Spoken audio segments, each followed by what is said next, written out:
EL140 Residential Applications Unit 1 Lab Objectives. Select the proper wiring methods for several types of residences, explain the purpose of ground fault circuit interrupters, and tell where they must be installed. Explain how wiring devices are selected and installed.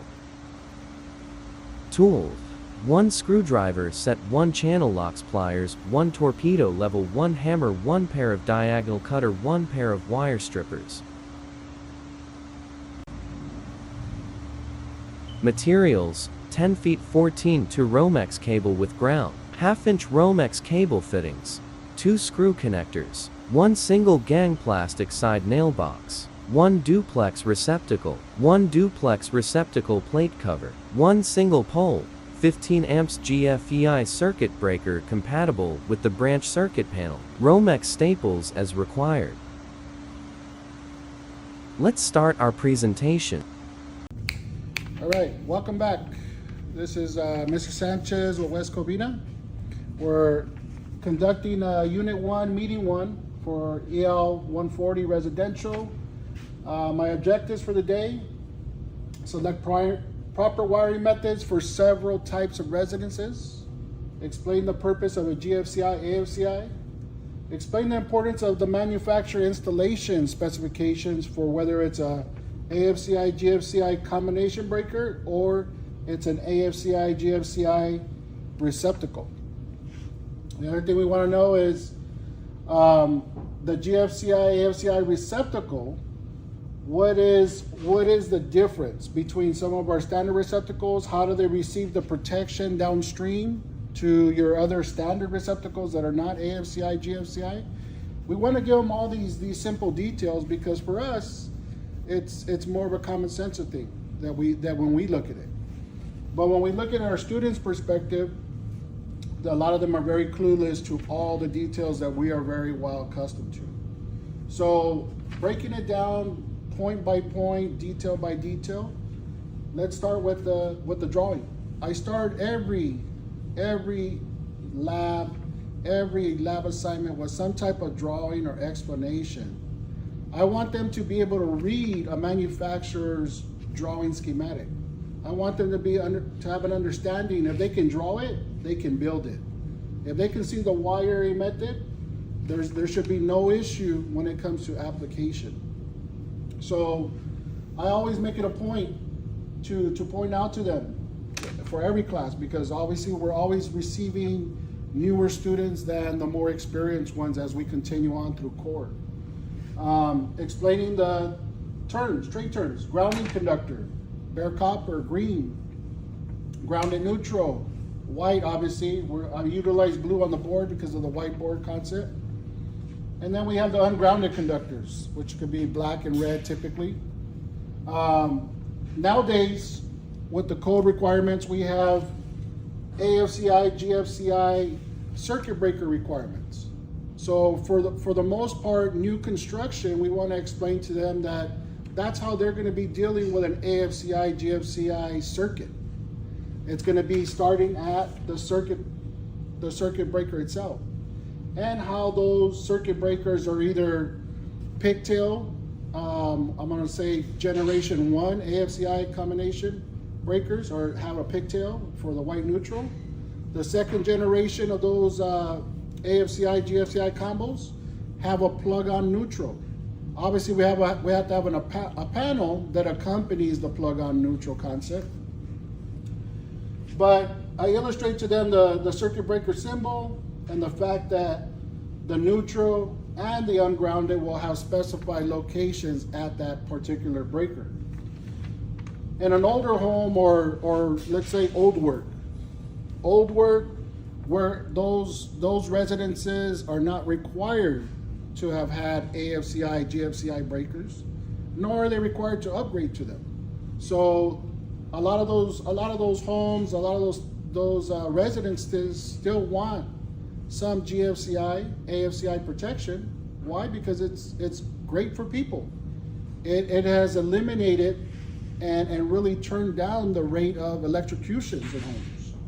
So explaining to them how it works and how it saves lives, how it monitors the outflow of current and how it monitors as it comes back, as the tripping mechanism will monitor the circuit.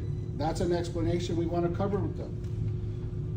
I like to explain the fact that here's a 15 amp GFCI illustrated here, where you have the vertical ports visible, compared to this 20 amp standard receptacle that has not only the vertical, but the horizontal port to illustrate that it's a 20 amp rated receptacle.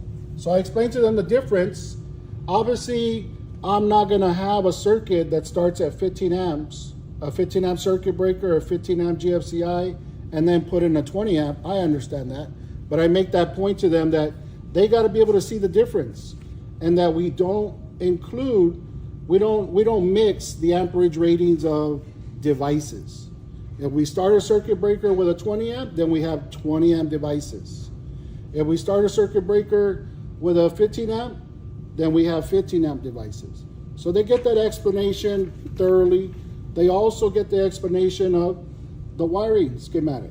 So I try to make it as simple as possible, showing the conductor colors, illustrating them here on the side, telling them what the little arrow tip means about the home run, to make the ease of drawing and the illustration of the lines make it to be more seamless, or where it's not so confusing and too much to understand.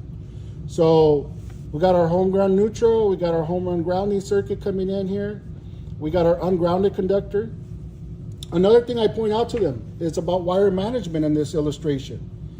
I got a box here outlining. I got my raised grounding nipple at the bottom corner. Why? Because I know that my incoming conductors are coming from this direction. So when it comes in, the first thing I have them do is tie down that bare copper, lock it in, use a green wire nut, terminate on the device, and then continue on with that connection to that originating grounding conductor and continuing on to the last device where here it's terminated.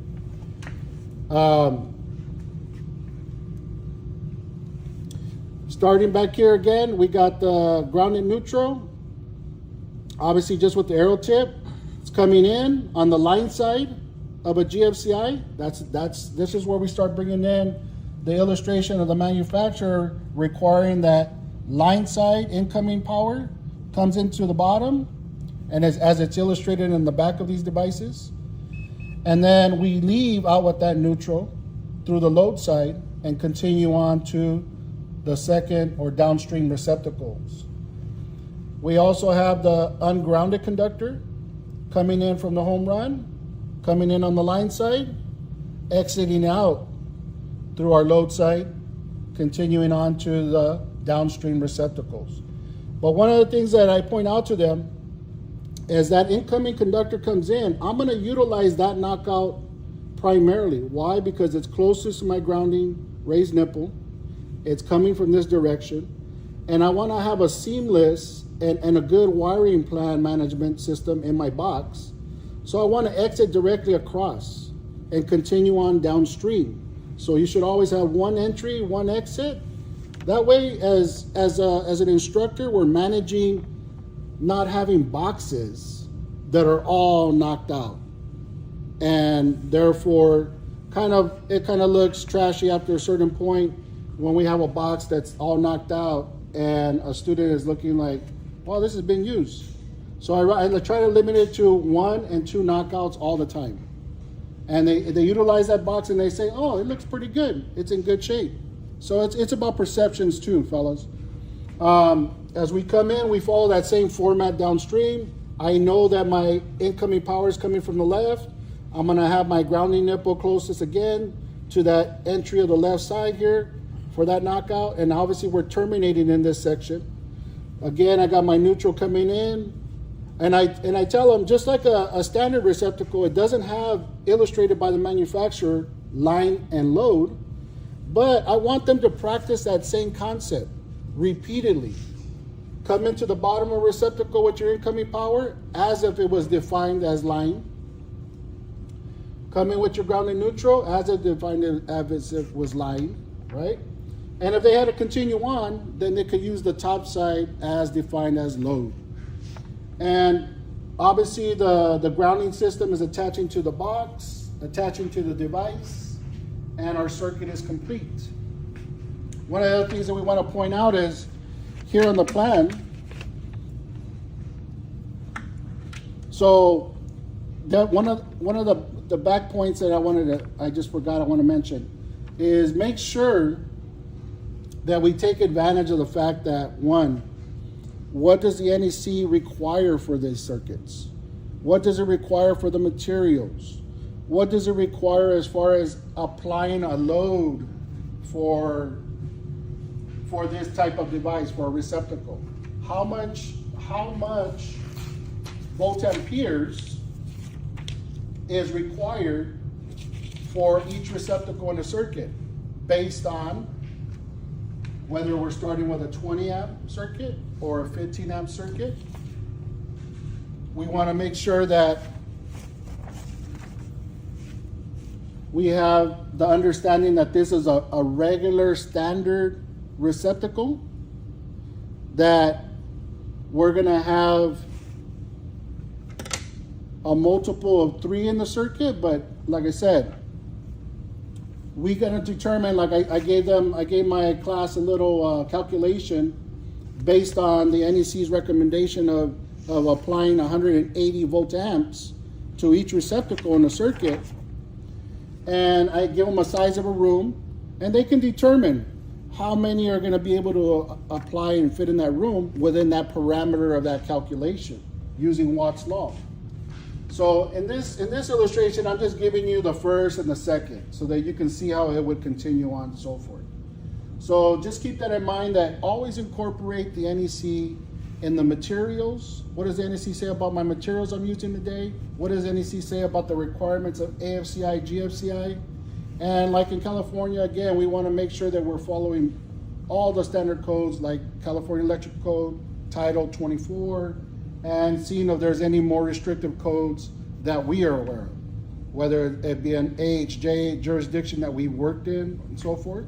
We want to bring those points. The other thing we want to illustrate is the required tools. Here on the lab sheet, we got a hammer that's applied here in the tool list. Well, most guys will probably say, what is this for? Well, if you're going to be utilizing side nail boxes, whether it's a single gang or a double gang, we're going to need that hammer. We might need it to tap out a knockout or something if somebody doesn't have the strength to knock it out by hand. We got our standard wire stripper. We have our standard multi-tool stripper. Obviously, I guess most guys are going to prefer this. Why? Because I don't have to be switching back and forth if I have to do some type of crimping or shortening down a screw and so forth. One of the things I see here on the list, it's called channel lock pliers. I always illustrate to my students the proper names. So this is a tongue and groove plier. This is some people call it a pump plier. Channel lock, I illustrate to them that that's a name brand. It's one of the first brands that came out with the tool, so everybody honors the name of the tool with that first brand that brought it out. We got our diagonal pliers, and I explained to them the nuances of why is it shaped that way? How do we cut wire? All the little small details and our experience with these various tools that are listed here, we want to go over those things. You got to remember that some of the students that you're incoming on core, maybe they didn't have the benefit of having you, a detailed instructor, during intro phase. So you always got to make sure and kind of evaluate where are they at with the small details that they should have got in intro. We don't want to leave them farther behind if they are a step behind other students who may understand what's going on with these tools and how to utilize them. So we want to evaluate new students as they're coming into our core, making sure that they're up to par with all the small details we would have given them an intro. We want to explain the importance of torpedo, of a level, period. Whether it's a horizontal leveling or a vertical plumb type of look at whatever we're installing, whether it's a panel, whether it's the box itself, all those utilizations are important. we obviously have a list, a tool checkout list. One of the things that I make sure that I do on my tool checkout list is I count the tools in front of the student. I make sure that they have the necessary tools for the job, but also per the tool checkout list that we've developed. The other thing that I'll do is I'll have them count it back right in front of me after I've counted it. I make mistakes and I'll admit it. I missed a tool and then they see it. That's why we do a 2-man count. They get it, they return it back, I count it, they count it, and then I sign. We have a multimeter. One of the things that I like to use the multimeter is as much as I can on every project, but let me illustrate it here first real quick, because this is usually where I do it and give it to everybody, generalized instruction. How can I use the multimeter before I apply power to my circuit to verify that it's going to work, to verify that there's not going to be a short circuit, to verify that there's not going to be a ground fault? So we got it set on continuity, and I'll come over and I'll start right here at the incoming home runs. First, I'm going to check my grounding, and I'm going to check every box, every device, and hear and listen for that tone. If I got a tone there, I check my grounding is intact. The next thing I want to do is keep my probe on that grounding and touch the ungrounded conductor. No tone, that's what I expect. Touch my neutral. No tone, that's what I expect. And so forth. Making sure that there's no inadvertent short circuits or ground faults downstream. So that's a simple illustration that I can see without applying power, especially to somebody who's inexperienced or they're showing you signs that they're not doing the best practices. You want to give them the illustration of going to the next level of safety, utilizing their tools and understanding how to utilize them to the best of their benefit. As we come into the unit over here, we can see that we started, it's been set up for an AFCI, GFCI combo breaker. It's got a circuit that's starting at the panel with that protection, coming down to a standard receptacle where that protection will be provided for the whole circuit that is attached from there forward downstream. So this is a good point to illustrate to them the code section that applies to this. So one of the things that I emphasize in almost all my classes, don't just go ahead and give them the code number. Don't just go ahead and start throwing out codes and say, this is where you find this is where you find that. Take them through the index. Take them through the travels of finding the code sections on their own first. I give everybody the chance and the opportunity. I show them how to look for things in the NEC, and then I assign it to them. Before they begin work, I want each of them to search out the codes, and I'll pick out a couple in my mind that I think are the most important, and I'll have them search it out, and that way they can have the time to try to go through the obstacles that the NEC provides to us. And then once they discover it or they don't discover it, then we bring it to the table. Okay, so we want to illustrate to them, how do we check our circuit?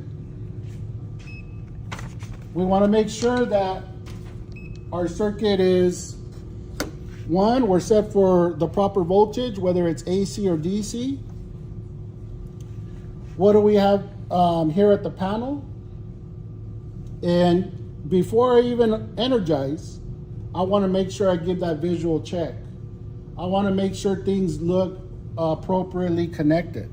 I want to give my critiques before we even go to that point. If I see anything that looks dangerous, like maybe for example, I've seen this with a lot of students recently, when they cut this outer jacket, they've seen these videos online where they take the utility knife and they swipe this way on the front, swipe this way in the back, and rip off. Well, I always tell them, that endangers, the sharpness of that utility knife endangers a cut to our insulation on our inner conductors. And that's where we're gonna have that short circuit, that ground fault. So look for those little small defects and before you energize, because there's nothing more embarrassing as an instructor that you didn't catch the ground fault or the short circuit that's obviously visible by a bare conductor being cut. Okay, so one of the things I'm going to illustrate is, okay, as we energize the circuit, what should we have? Our PPE, right? So before I get that far, let me get those gloves on. And another thing, we provide them these gloves, but I always illustrate the fact to my students. Do not trust these gloves electrically, because if you're using them, and I don't care if we're moving material around, picking up trash, as soon as you get a puncture on one of these gloves, they're no longer electrically going to save you or protect you. And there's also a fabric back end. Utilize, if you want to be protected, utilize the leather gloves. They're more durable. They're going to withstand punctures or scrapes. So one of the things I utilize is utilize a refresher. I'll tell them, okay, when I'm going to do a voltage check, this is where I start. I have a standard procedure. I'm going to come up and check line to line, and I might get 208. In this building, that's the potential, 208. Then I'm going to tell them, give me a line to ground check. I'm going to come over here to the ground, give a ground to line 1 check, give them the voltage 120, and then a ground to line 2 check, and I got 120. And then I'll tell them, okay, give me a ungrounded, a line to grounded neutral. Shift over again. Got my grounded neutral bus, and I got it to line 1, 120. Line 2, 120. And I show them the nuances of what is the standard procedures for checking. I also want to make sure that they check once they energize their circuit, do I got 120 coming out of the circuit breaker? Is it faulty? Is it correct? Okay. Once I know that is flowing, I'm going to bring this down over here, and I'm going to make sure that they check the voltage at each of the ports. Do I got 120 there? Do I got 120 here? I don't want them getting the habit of going here on the side, because if they're utilizing a metal box and they're not careful, they're playing that game of operation, and then they ground fault and mess up the probes. They get an arc, all those things. When it comes to lockout tagout, we got to explain the importance, take the advantage of explaining the importance each time that we open up these disconnects. Explain and make sure that they know what the disconnect is and how to check the power of the disconnect if we have any troubleshooting issues. I illustrate to them, keep the door closed, keep your distance, energize. Did we get a light bulb? If we didn't get a light bulb, the light bulb could be out. That's now another troubleshooting effect. Or the circuit breaker is de-energized. So obviously I'm explaining the obvious to you guys here in this lab. But as a new instructor that may be watching this video, I want to give you as much content so that you can see that there's a lot more to it than just a GFCI circuit. There is so much that we can add in and give a full lab, more than just the concept of 1, 2, 3 GFCI setup. That's simple and easy for all of us. We could do it in probably 15 minutes, right? But that's not the point. We got to take it from start to finish and troubleshooting effect. Okay, guys, we'll see you in lab. Thank you for your attention. Review questions and answers. In an electrical residential commercial subpanel, voltage between line to line is